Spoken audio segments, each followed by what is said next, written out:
And so I think from a communication standpoint, just reassuring students from the get-go. One of the things that not necessarily myself, but some of the faculty here have done is scheduled, basically they call office hours for anybody needing help, assistance, anything like that, and they can schedule those times. They would lean together and pull each other through and do live streams. One of the students had a whiteboard at home and he took stuff that he needed and he ran the study group and kids would pop in.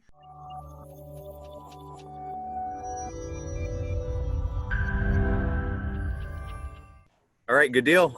Welcome everybody. I know it's been a pretty busy first day for this virtual summit. My name's Mike Jacobs. I'm actually the Career and Student Activities Coordinator at Northwest State. I work with pretty much all of the Northwest State folks that are on the Zoom, and I've worked specifically with Mike Vanderpool over the last few months as we're all adjusting. I like the word pivot. That's been my new favorite word out of all of this. We've been pivoting for this change. And so I know we're talking about communication today and how we reach our learners. We've done a bunch of things at Northwest State. Some stick and some don't. And I think as the conversation went this morning, it's multifaceted from the absolute personal phone call from some of you to students that respond to, every email, even if it's the big mass group ones. So looking forward to kind of getting to know all of you. I listened a little bit this morning. I really didn't chime in because I just kind of wanted to hear what everybody was saying and kind of get the feel for how these things were going to unfold today. So I know we have a few guests specifically that Mike shared with me. I've got 2 or 3 names, but if there are others that would like to be kind of recognized, I just want to get some introductions real quick. That way we all sort of know who our audience is, and then we'll make this a conversation. So Angela from Owens, first time I'm meeting you. So who are you and what's your role at Owens? And we'll kind of come back around to some things that have worked and haven't worked. So. Can you hear me? Sure can. Okay, so my name is Angela McGinnis. I work at Owens Community College. I have been there for 19 years. Most of that time I worked in academic advising, but March of last year I moved into career and transfer services. Oh, great. So we work with students who are undecided. We also work with students on the job search process, resume, cover letter, interviewing, job search strategies. We don't do internships because we have internship managers in the academic schools who handle that, but we do collaborate with them. We do a lot of events. So this spring was really challenging for us because we kind of had to scrap just about everything that we were planning, but we are trying to look to pivot to doing some online delivery. We use College Central Network as our job platform, and they are going to be rolling out a new virtual fair component for no extra charge. Awesome. So we're looking to do a virtual job fair in the fall. We've been doing Skype and phone appointments with students. So just trying to figure out better ways to use the technology to engage with our students, our alumni, our grads, to connect with them and provide them the services that we have to offer. Great. Yeah, and I definitely would love to come back around to the event side. I know on Thursday, and Mike, you could maybe remind me the time. I think it's also 1 o'clock. We're doing a student activities conversation like this, which I'll be hosting, kind of participating. So yeah, would love to have you join us for that too. So, and then Dustin, I know you're from Liberty Center. Kind of what's your role there and some of the things. As you said, my name is Dustin Mays from Liberty Center Local Schools. I'm a network assistant tech here. I've been here about 6 years. Do multiple things around here. Started our esports program and stuff like that last year. Okay. So been ahead of that. So that's me in a nutshell. Great. And then Cheryl, probably joining us from the furthest away from UMass. What's your role at UMass?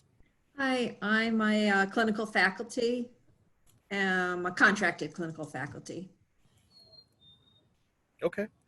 And then, as Mike said beforehand, how in the world did you get connected with our event? I think it was on a Facebook page. Okay.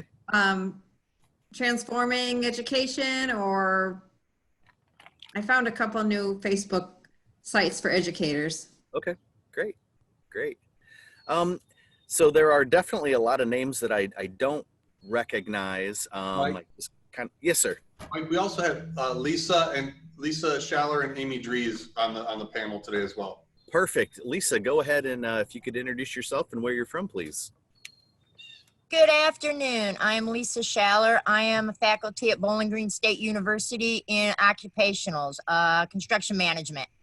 Okay. So I've taught there on and off. Mike and I did grad school together there, and we had a collaboration there, and it just kind of spilled over here, and we're neighbors, so kind of works around the board.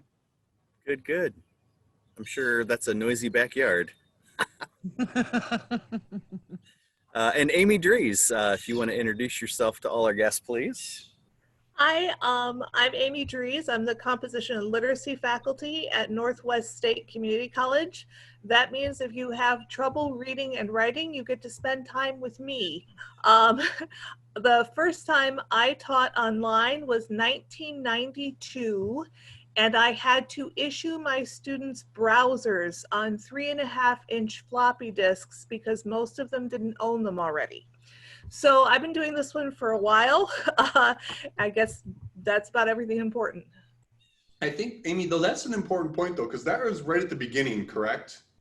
Oh, yes, yes. I actually had to get padded envelopes, and once a student enrolled in my class, I sent them a form letter and a 3.5-inch floppy, and I had multiple students call me and ask for 3.25 floppies, ask for 5.5-inch media instead, because that was the only drive they had. So, and I don't know if Jacob said to go take care of the air conditioner, so I'll fill in for him for a second, but we are literally, like, this technology and the things that we're using is not that old. I mean, 30 years is not a long time, especially when the first 10, 15, 20 years of that was like, hey, faculty, here's a course shell in the LMS, have fun. So go ahead. But there is a very long history of the correspondence school. Yeah. And the correspondence school done well or poorly, basically as a conceptual tutorial. So really what I had to build on at the beginning were models like the University of Wisconsin's highly popular and highly successful correspondence classes. The first one I took when I was 18. It was a French linguistics course, and my instructor and I emailed back cassette tapes to one another along with written materials, and that's how I took French linguistics. Wow. And it's funny, we've almost come full circle because some of our schools here have been mailing packets back and forth. So definitely probably some lessons that we could carry over from correspondence. Although that's one of the digs that sometimes online gets, right? Is that it's not as high touch potentially as we'd like. Awesome. So we got some more people filling in here. This session kind of, we called it a panel session. And really, you know, when I put out the survey, kind of asking for people who wanted to share, I'm assuming everybody that responded had some story to tell or something to share. So I would love either we can unmute, there's only a few of us in here, unmute and just share freely and communicate, or we can, you know, go down the list if that's how everyone would prefer. So if anyone wants to start talking, then I'll stop or I'll call on somebody. I'm gonna call on you, Lisa. Lisa, what were some of your struggles communicating? What worked for you, what didn't?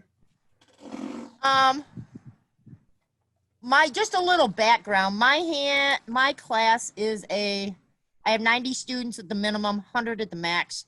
I have a 1 slot a week lecture and then break them down into 20 or less for a hands-on lab. Mine's an intro to construction, teaching them how to use tools, build things, the correct way to build things to look for. So just before we got sent home, I had done a hands-on brick and block laying lab. So I had They were building brick walls in my lab and on campus. And then I had an electrical lab. So how do I top that with sending everybody home? I thought about it. Mike and I talked right away.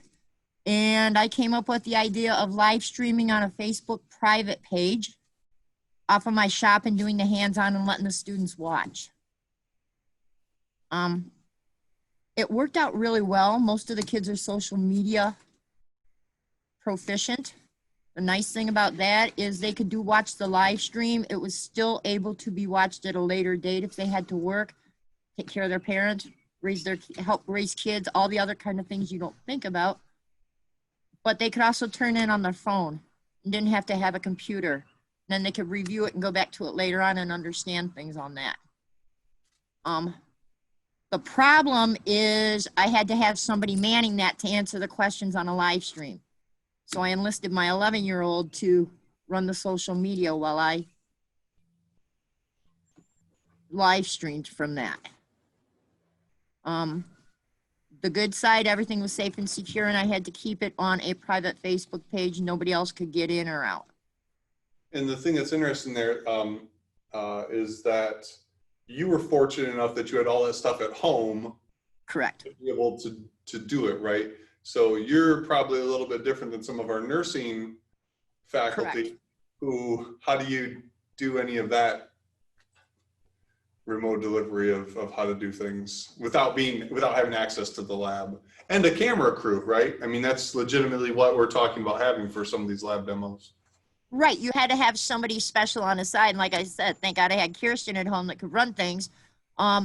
I mean, you know, we had talked about it there at BG and we weren't locked out of the building. So if I wanted to, I could have enlisted one of my students to run a camera and go in the shop and do it in the shop where I had the materials and nobody else was around, practice social distancing, yada, yada. But, you know, then there's the point of getting access to the shop and making sure there's somebody there and having somebody to run that camera for me. Mm-hmm. So. Amy had a question over in the chat, and we'll be monitoring the Zoom chat as well here. Amy asked, do you have predominantly traditional age students? Yes and no. I have 90, so I have a lot of comers back as well. I may have, you know, maybe 20% are non-traditionals. I have a lot of militaries in there as well that have to go off for guard duty. Maybe get called at an instant and they got to go protect something, you know. And that's the other thing is looking at my non-traditionals, parents coming back to school, and then looking at the military students that could leave in a second on a drop of a phone. How do you handle that and make sure they still get the content? Nothing like child labor in a pinch. You know what? It's extra for her. I still think that's the best way to get these young people involved in what we've got going on is give them the camera to document what we're doing and be able to, some of our sharing, our sharers of our stuff. So thanks, I mean, Amy. how many kids? Yeah. Home econ, home economics in a heartbeat when you're home. All right, welcome back, Mike Jacobs. Hey, thank you so much. I appreciate everyone's patience. I will try not to repeat anything that's already been discussed. So we just Lisa just shared some of her stuff, and then we were going to let everybody else have the opportunity to share as well. Great. A couple of things that we learned real kind of early on was that, you know, I guess I sort of looked at this as a temporary. And after we got into this about 3 or 4 weeks and some of the programming that we designed and we all sort of got used to it, I'm absolutely going to continue to use this type of technology even after whatever normal looks like once we're back on campus, from the remote aspect, just to be able to connect with more students. So Well, yeah, I guess if we can maybe just kind of go. Yes, sir. Why don't you go ahead and just and share what we did a Sure. little bit? Sure. So initially, was in a real similar situation to what Angela Owens was in, because I do the career services aspect. You know, we were right in the middle of booking everything for our job fair, and so from an event standpoint, we had to pull all of that back. And I think one of the initial things that we tried to do from a communication standpoint was reach out to our students and let them know, hey, obviously this is all new. We're aware that you have needs and concerns, and we're doing everything that we can to, to kind of get things settled. And so I think from a communication standpoint, just reassuring students from the get-go. But then I think one of the things we realized we were doing is we were almost sending maybe too much communication, and it was just email after email after email. And so we tried to scale some of those things back. But from my end, one of the things that we did, months ago, the governor, specifically Governor DeWine here in Ohio, they were doing a 2:00 town hall. And as employees, some of our faculty put together an employee town hall. So we started doing that on Tuesday nights. And then I had been a part of that and thought, well, why don't we do that same kind of a process with our students? So we were running student town halls that I was hosting on Mondays and on Thursdays. And so, we were really trying to get to those students so that they could join us live and ask questions, get some answers. And we actually helped clarify some of the messages that they were getting through emails. It's all important, but there are some things that you maybe need to be aware of first. So that town hall program, we changed the name because it sounded a little stuffy. We evolved that into what we called Campus Conversations. Similar format, students would come on, we'd have a couple faculty, we've started bringing some special guests in, and students would log in, join the Zoom, and then we would just talk about what was on their mind, whether it was academics or the upcoming schedule, or, hey, I'm having problems getting a response from, this faculty member. And so it was a real open, recorded conversation that we had with students, and it's been pretty good, and we're going to continue that. Again, something that I want to do throughout the rest of the year, even once we get back to campus. So, that's probably the biggest thing that we did. And then with a communication standpoint, it's, Facebook, social media, email, all of these different options that we were trying to hit with our students. And you get some response from one method and some response from another, basically. So.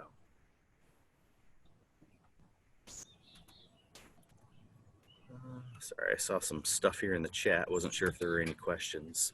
So that's kind of what we've done. I don't know if anybody else from a communication standpoint, have you had live interactions, opportunities with students?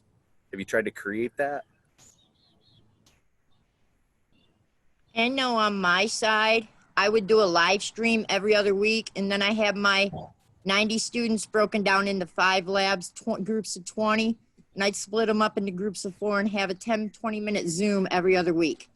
So I physically faced them face to face. And Mike Jacobs, just like you said, connect with them, talk with them. Is everything okay? Let them bounce anything off their head. Do you need technology? Do you need food? Are you staying healthy? Anything, connect with them.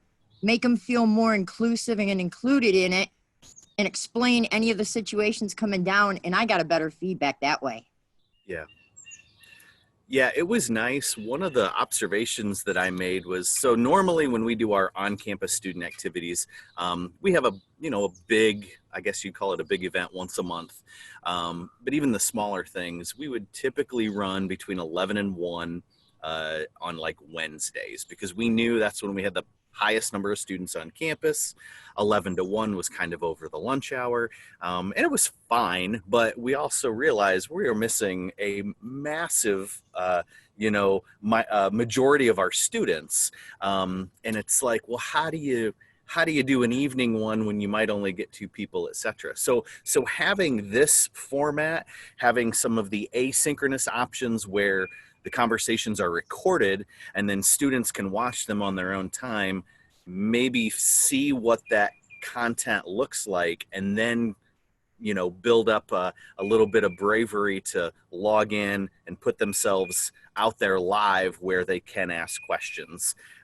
So again, making that content available, I think, was really important too. That way they could see what it was, try it out before they zoomed in and were maybe worried they were going to be expected to talk and know everything. So we're just doing it and honestly kind of making it up as we go along. So anybody else out there, have you established any kind of like, I don't mean formal, but a scheduled time where you can connect live with students to give them that platform to say, hey, this is what is bothering me and I need an answer?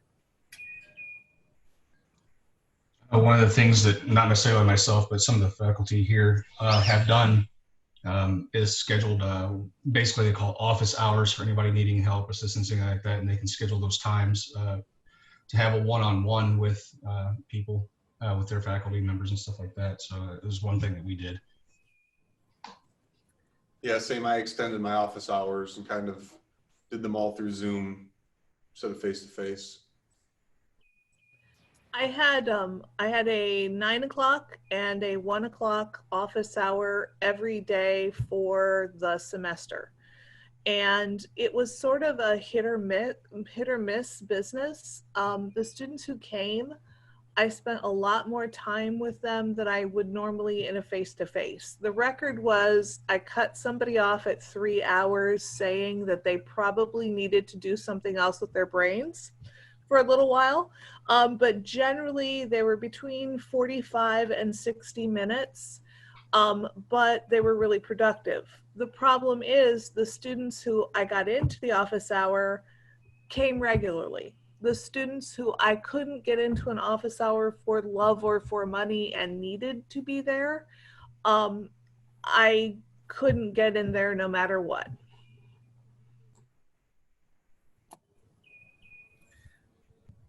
Amy, that brings up a great point, and it's something that I recall Vanderpool saying, I mean, probably days into this, is that, we're not going to change the behavior. If you had a student that, was regularly asking questions, regularly following up after class, regularly emailing you and attending whatever office hours, those were going to be the same students probably that were going to pivot and connect with you in this new version. And so to just expect that, okay, because we have all this stuff online, or we're making these things what we assume are accessible, just to expect the behavior to change, where students who weren't looking for help now automatically they're going to, that was a learning curve to some respect for me too, because I kind of was hoping that I'd have 80 students logging into our campus conversation, because we were inviting 3,000. So you would think maybe 2-3% would show up. But I was happy with the 8 or 9 that we got, because they had good questions, good conversation. They felt empowered when it was done, and they returned for other sessions, and they weren't quite as, shy about bringing up the things that were on their minds. So, oh, that's a big bee flying right near my head. Pitfalls of working outside. I'm so glad we're recording this. Strangely, I didn't have it wasn't the same population. Okay. There was some overlap in the students that had previously used my face-to-face office hours, but one of my students whose absolute preference was face-to-face office hours refused to speak to me by anything but email after the break, despite me sending out 5 specific Zoom invitations, despite getting the academic advisor involved. Student absolutely hated the idea of chatting online and would not do it under any circumstance. It was really different. Hi, I'm Michael Klink. I'm the art instructor at Northwest State Community College. I was lucky enough to have a smaller group of students, and so I would actually schedule a meeting with them one-on-one. Usually in class, I have a one-on-one conversation with them that either lasts for anywhere from 5 minutes to 20 minutes, maybe, depending on what kind of questions they have about homework or projects. So having a meeting face-to-face online and them knowing they only have limited amount of time with me seemed to open it up to where they actually discuss more things, not just the actual schoolwork or the actual art projects that they're doing, but actually just life and how's everything going, what's going on with you. And from that, then I seem to get a better conversation or a deeper conversation about the work from them once they've it seemed like they've calmed down a bit or they've relaxed a bit. And then also just knowing that they have my undivided attention being right there on Zoom. So that's been really helpful.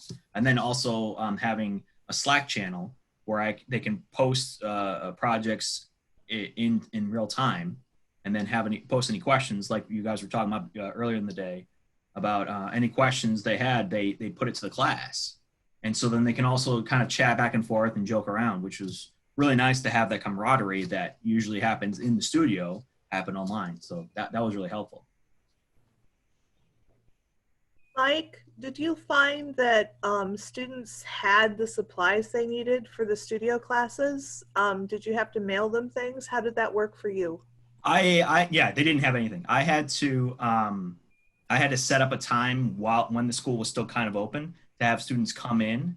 I had to do the social distancing. I had everything kind of set out, and then I stood back and had them all grab everything. The students that didn't show up, I did have to ship them their supplies. So it was a big to-do. Do you see going forward, like setting up a take-home pack for on the first day of class, here's all the supplies you're going to need for the rest of this class in case something happens? Or what do you see as being a good option for classes with a lot of manipulatives and reusable supplies? Yeah, I also work at the museum too, so that's what they're kind of going with right now for the summer classes at the Toledo Museum of Art. I'm an instructor there, so they actually are putting together a class pack of supplies, giving to students, and then I'll be doing the videos after the fact. So for the upcoming fall semester, that's something that I'm trying to plan out of, should I give them all their own supplies straight up ahead of time? And then when we do go face-to-face, they have their supplies, and then if they go off, then they can already have their supplies. I think that's something that would be very helpful just in case that were to happen, or if they happen to not be able to come in because, you know, their child is out of school because their school was canceled, but we're still in school, or however that is going to work, whatever that looks like. But yeah, definitely that would be helpful. Thanks, Mike. Thank you. Cool. Thanks for your feedback, everyone. Any other connections with students, or I guess any maybe resistance that you might have felt? And, you know, did that go away eventually, or are you anxious about the upcoming semester and having to go through this all over again? Or do you think folks will be used to it by now?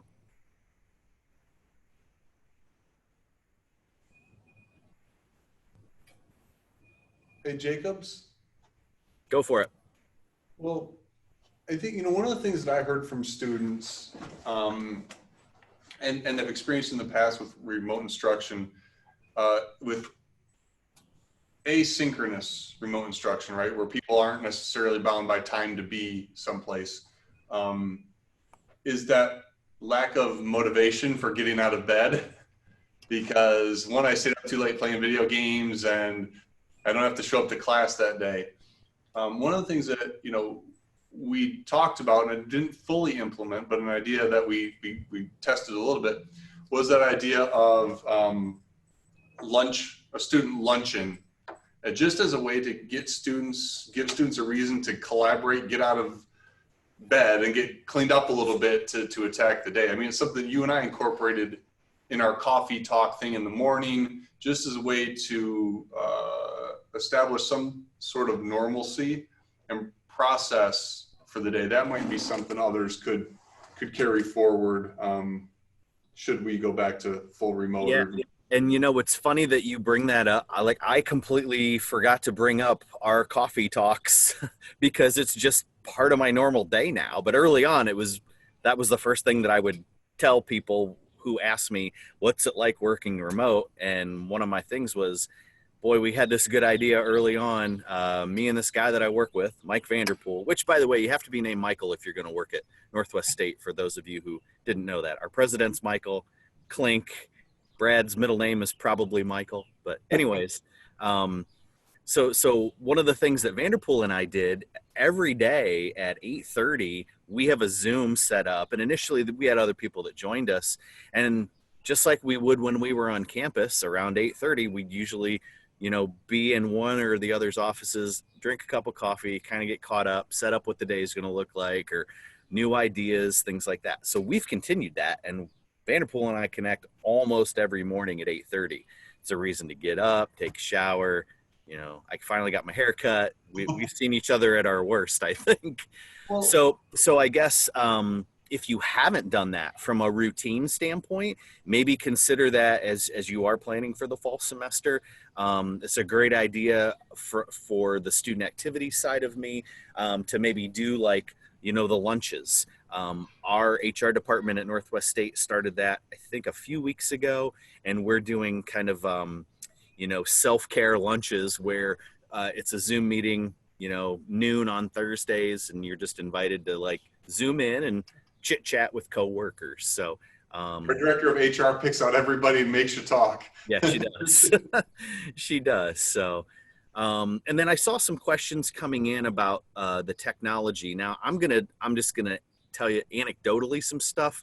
There are other folks on here that know the real things, but when all of this happened, Northwest State put a call out to all of our students that we thought might have some connectivity issues, and so we provided hotspots and laptops for our students that we knew needed that. So if anybody's got some details on how all of that unfolded, at least on our end, and then if anybody else has stories that you've done maybe at your institutions, that would be good to share, because that's obviously a concern being a rural school. Well, Brad, do you have somebody to talk about tech stuff yet or not?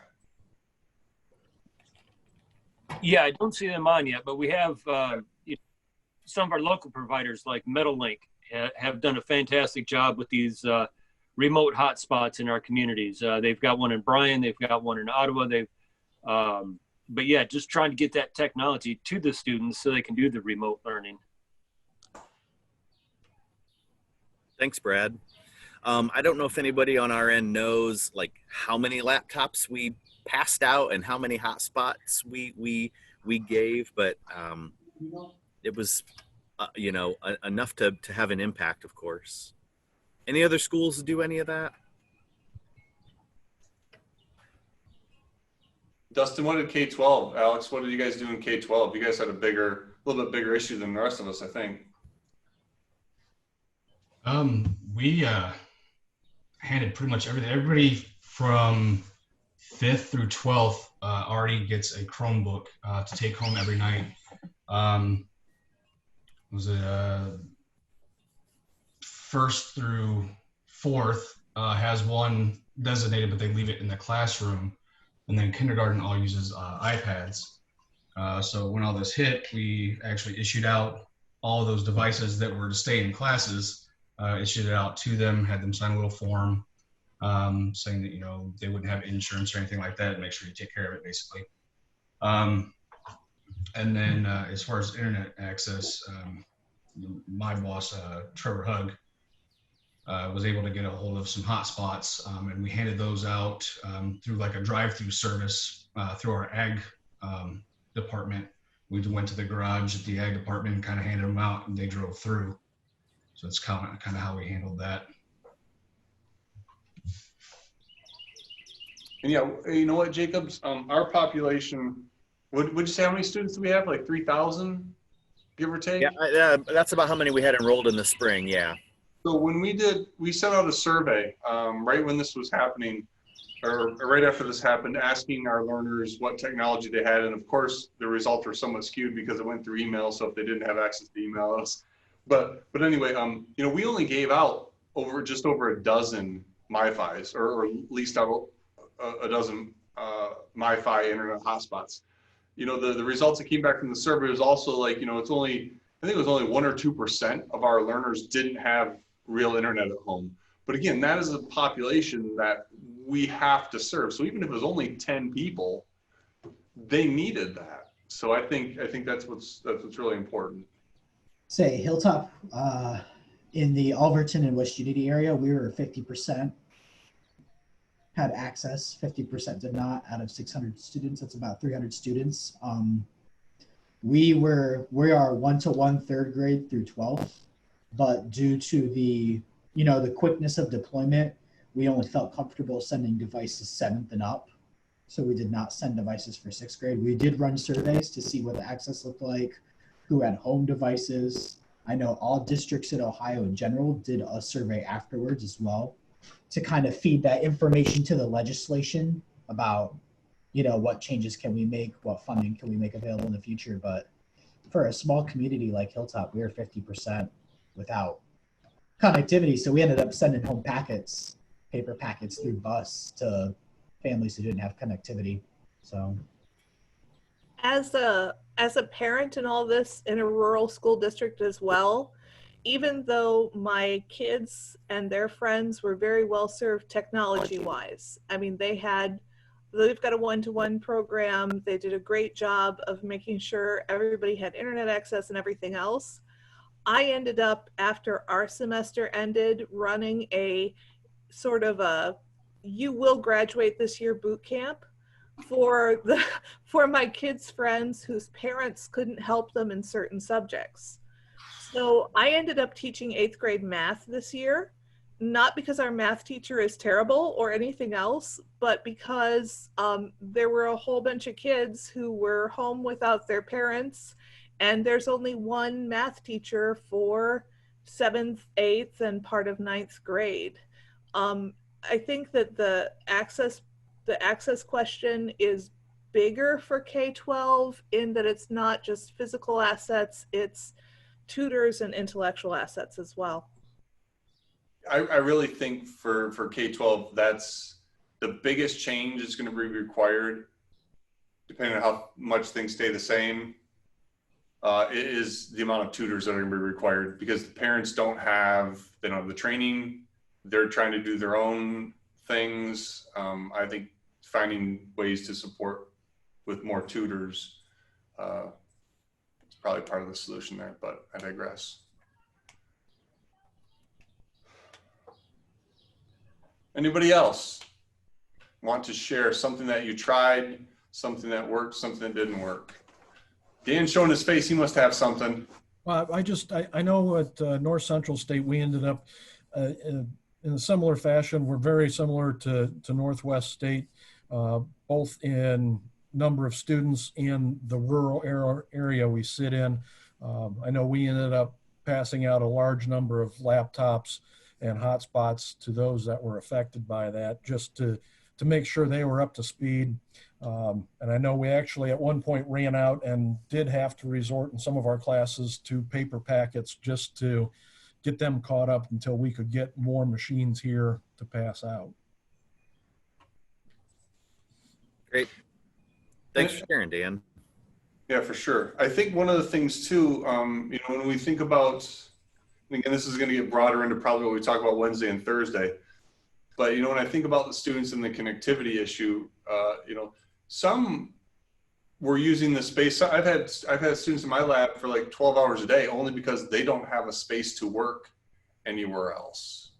So not even thinking about just the communication, but also that physical space for them to work. I mean, it's a huge part of this problem as well. And I think that might be one of the topics that I want to talk about this during our campus conversations that we have with our students is, what we all had to deal with in the middle of May. Some of us were on spring break when all of this went down, it interrupted something that had already started. And so now that we've got some time before the fall semester starts, trying to encourage students and honestly to maybe set up something that is a little bit more structured, maybe a little bit more permanent, so that you can have, your own space. And really complicated when parents are starting to realize, oh great, I'm my kids are going to be home for the next 2 or 3 months too. How do I balance that? So, and that's even for our students. And those are, again, some of those things that we just have to, be aware of, and be really intentional with our messaging to our learners that, in order for you to be successful, you're gonna have to commit and have some of these things kind of set up. Lisa has a great point about connecting students with each other for these support groups. Lisa, would you mind talking to us all about it?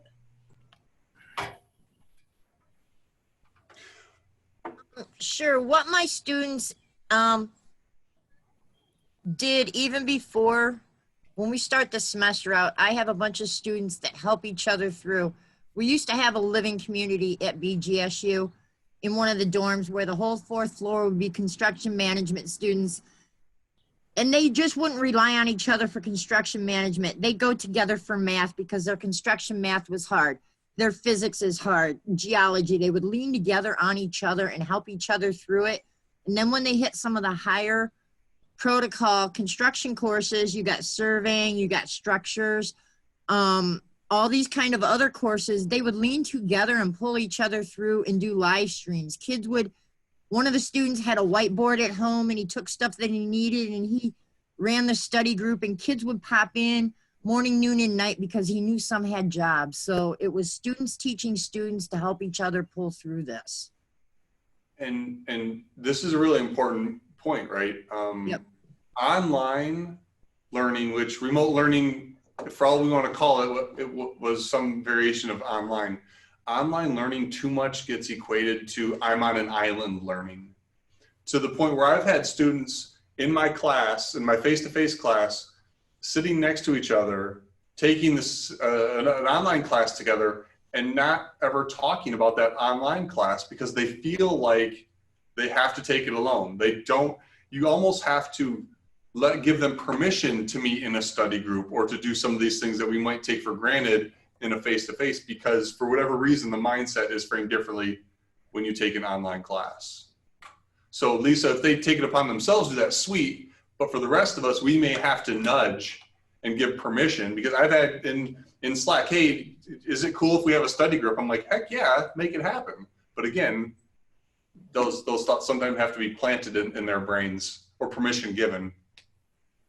Right, because the way they saw it at first was, oh, we're going online. It's going to be like a respond to lockdown. You can't talk to anybody or do anything. I said, you know what? You're going to use anybody when you're out in the real industry. I says, rely on your people. Your team is only as strong as the strongest person at the table. So it's right. And there you go. The mindset students, collaborating equals cheating. And it doesn't. It's building off each other and learning the stronger points of each other and pulling everything together. And that's the big thing. You got to get them to work together, because it's going to happen in the real world, whether you like it or not. Yeah. And that's, again, why I'm always going to go back to Slack, because I've seen great collaboration in Slack, or a Slack-like tool for those that are able to access it. Hey, Mike, do we have anybody here from K-12 that can talk about the collaborating? Because, yeah, a lot of the students, when they come in, when they start college classes, they think collaborating is cheating. Like that's the mindset they're bringing in with them. Does K-12 have any of that type of collaborative learning built in? I can speak to the collaborative environment of me and my student workers. We do a lot, much more than you would think, together when we're looking at, Chromebook management. And we do, every month or so, we do resume reviews. When we were back in session, we did those as part of my technology student worker program. So trying to show them through professional events, that collaboration is not cheating. Being adept at collaboration is an advantage, especially in the current job field. As far as, trying to take what I'm doing with them and kind of make it contagious across the rest of our campus has been difficult, but we've had some varying success. Every year we have a career and student leadership class. It's one semester. This year I worked with them and Brad to offer the students some networking events. We did the mock interview event at Northwest State. So that's kind of part of the same vein as the collaboration, trying to build a pipeline for them to college and higher eds. That way They're fully prepared to be immersed in that environment where they're collaborating with other students, sometimes same major, sometimes different major. Several of my student workers were not technology focused. I had the president of our FFA, the captain of our football coach in my group, but still encouraging those professional skills and allowing them to collaborate over different areas of interest. And trying to get that to, you know, move up the pipeline to the next level as they graduate.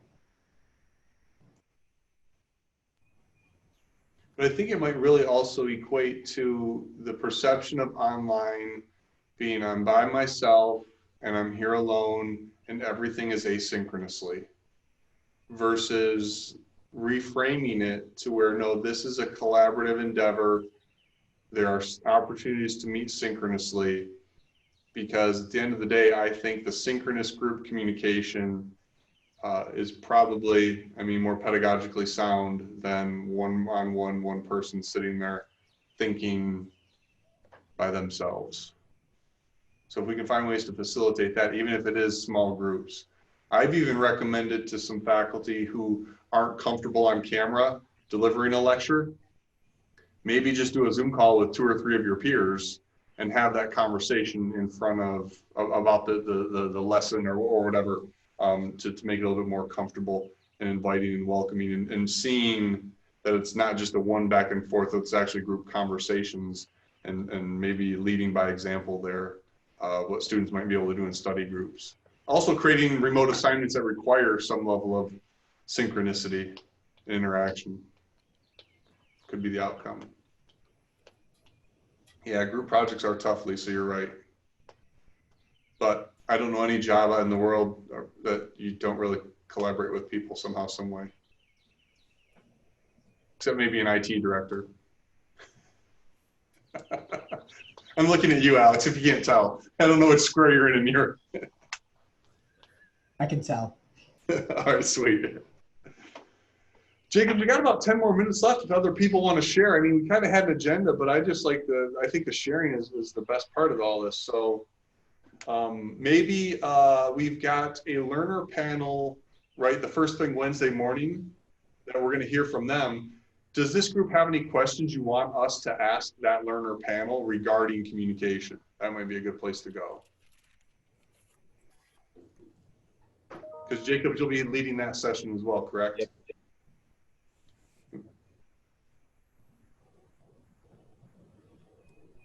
Yeah, attendance, you know, yes or no? Do you require it? Yeah, that's always interesting. I mean, I dealt with, and I guess it just depends on how we're able to reframe some of the stuff in fall, whether, like, I'm looking at front loading a lot of my synchronous stuff at the beginning of the semester, just in case something happens. I'd rather have some of the socialization and communication protocols established in those first 2 weeks. So if we do have to flip the switch at any point further on, we'll be okay. But when it comes to like attendance, I've always gone by attending is a mental thing and not a physical thing. So whether or not attendance is, you sat here, right? There's people in this, no offense to anybody in this Zoom chat, there's people here who are in this Zoom chat right now who are not paying attention to what we're talking about. They're on some other thing. They've got, I mean, that's just the reality of how this thing works, right? We're no better than our students when it really comes down to it. If I were to say as an assignment submission or proof that you attended this session, you were to provide a copy of your notes or a quick summary, somehow, some way. That is something you could do synchronously. It's also something that somebody who watched the recording or listened to the recording could also provide that same evidence asynchronously. And that is what I've, even in my face-to-face, sometimes I'll take attendance based on an artifact that they've turned in at the end of class versus them just physically holding a chair in place for a while. If that makes sense. Ooh, Amy's got some hiring and firing stuff for hiring and firing for group work. Yes, group work is always a challenge, but I decided one day I just lost it with group work. And so I took the class and said, that's it. I'm dissolving all of your groups right now. And I want to hear from you every complaint you've ever had about working in a group right now. We're just going to take them all. I will take anything up to and including the instructor, whatever. Tell me everything that's wrong. And I took that and I went away for a week and I came back with what was the beginning of what I now have as my group contracts, which is basically when we have group work, I give them at the very beginning, here is our goal as a group. Here are the outcomes that have to be group generated. Here are the outcomes that are individual generated. Here's the timeline. Now what you have to do is walk around this classroom and find people who you can share a subject and share a space with. And from there, they fill out a whole bunch of basically forms for me. And then usually once every week to 2 weeks, there's a group reflection that comes to me as a formal business letter saying our group has done these things. This is what worked well. This is what failed in our group this week. And then every 1 to 2 weeks, there's also an individual reflection. Here's how I contributed well to my group. Here's how my group wanted things from me and I couldn't do them because. And basically it is constant, it's metacognitive, it takes huge amounts of my own time, but it allows me to have groups that can work asynchronously and do so very well. Generally, they set up their own communications method as well. I've had a couple use Slack, I have some use Remind, I have some, I give them a group section in our LMS. But I tell them if you have any group communications, I have to be a monitoring member. And it's worked. I have people who are fired. If you are fired, you have the choice of going back to the beginning and doing all the work yourself. So you're now responsible for the group outcomes and the individual outcomes, but there's your project. It's all laid out. I have groups who hire people who have been fired from other groups. Free agents, we call them. And that's worked out. Yeah, but basically it's this huge structure that we all agree to on day one. And I only use it for like my tech writing class where I have to have a huge group project because it's slightly unwieldy for things like, oh, in the next 2 weeks, we're going to produce a 3-page document. It's a little much. But it actually has worked for me now for about 5 years. And I think what's pretty cool there, Amy, is, that really replicates some of the realities of teams in the real world, right? Not every team starts at ground zero. Sometimes you have people, I know from current experience, weaving in and out of a team all over the place. And how do we structure some things so that we're able to bring people up to speed, new members up to speed, the whole storming, forming, and norming stuff that Brad, it's part of your world, right? But again, it sounds like, Amy, you said it's labor intensive. How do we do this? Yeah, and you can see in the chat that Alex is complaining that his class missed out. Yes. His class didn't have enough students. So sorry, Alex, you really did miss out on this. His class didn't have enough students. So basically I could only have 2 groups in that class. And it actually takes a pretty robust class structure to do this. When you're running 2 groups, I think, Alex, your class was the one that I could only have 2 groups in.